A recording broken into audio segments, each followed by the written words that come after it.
ភពលោកប្រែស្ងប់ស្ងាត់បាត់ទាំងសំឡេងឆ្លងឆ្លើយអោខ្លួនខ្ញុំអើយរងាឯកាតាលើលោកនេះអ្នកណាកំណត់ជួបឬប្រត់តាអ្នកណាសូមកំណត់វាសនាចាឲ្យជួបនាងផង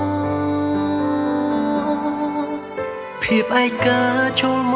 ករួមរិតបេះដូងរាល់ថ្ងៃអារម្មណ៍នេះឆ្លើយថាស្រីជាម្ចាស់ចិត្តប្រយោគស្នេហ៍ច្រៀងក្បែរដួងច័ន្ទ